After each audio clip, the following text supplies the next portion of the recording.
So Stephen was doing these things. It says, but some of those of the so-called congregation of the freedmen, which are Cyrenians, Alexandrians, and those from Cilicia and Asia, rose up disputing with Stephanos.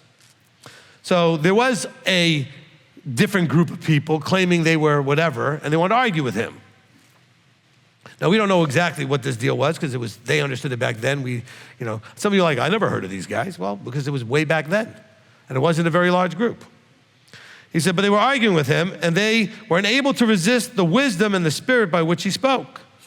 Then they instigated men to say, we have heard him speak blasphemous words against Moshe and Elohim. So now they're getting false witnesses and false claimants that he was teaching against Moses and Elohim. Isn't that something that always happens with these guys? And Paul had the problem too. You're teaching against circumcision. You're teaching against Torah in some way.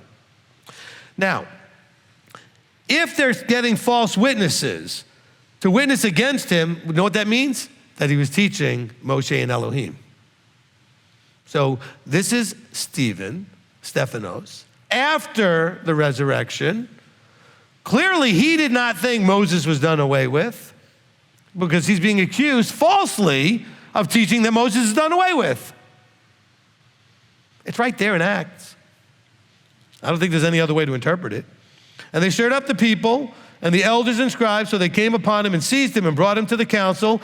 And they set up false witnesses who said, this man does seek to speak blasphemous words against the set apart place and the Torah.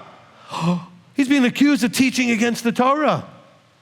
Falsely accused. It says very clearly these are false accusations. So you know what that means? The reverse is true. He was teaching Torah. Stephanos was teaching Torah after the resurrection.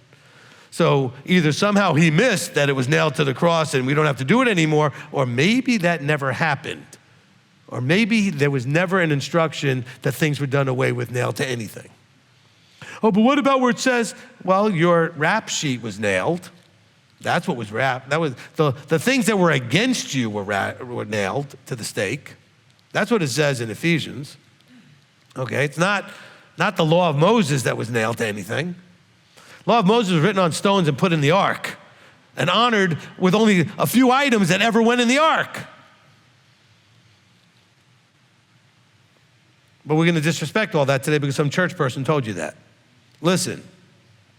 So they instigated men to say, we have heard him speak blasphemous words against Moshe and Elohim, and they stirred up the people and the elders and the scribes, so they came upon him and seized him and brought him to the council, and they set up, in other words, they actually paid some guys, said, hey, we want you to go in there and claim this, this, and this.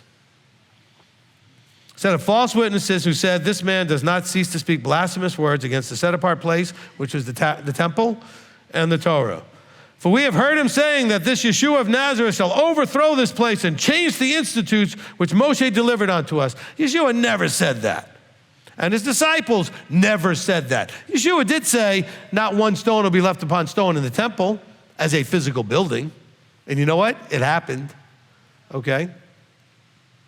But that's not what he's talking about here. It wasn't against the institution, which is a Torah-based institution. Torah tells you that there would be a temple. And it's not against the Torah itself. Yeshua never taught against Moses.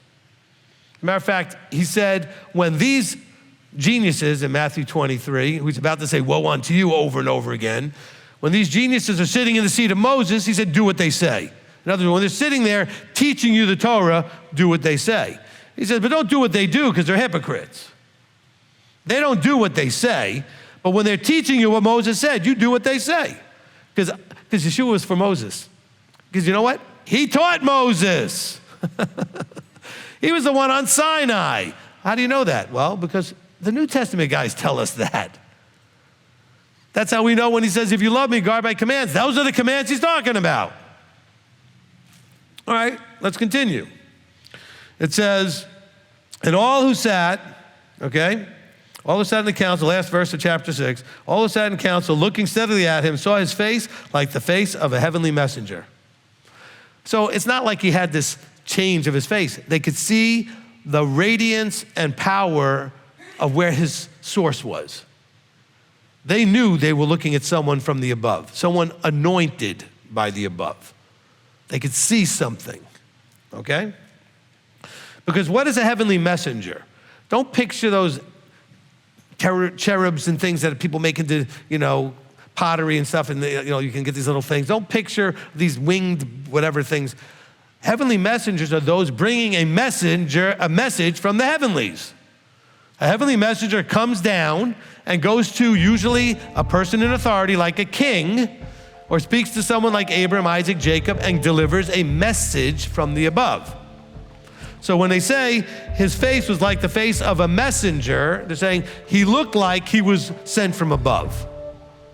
They could see in his face, this is someone that was sent with a message from above.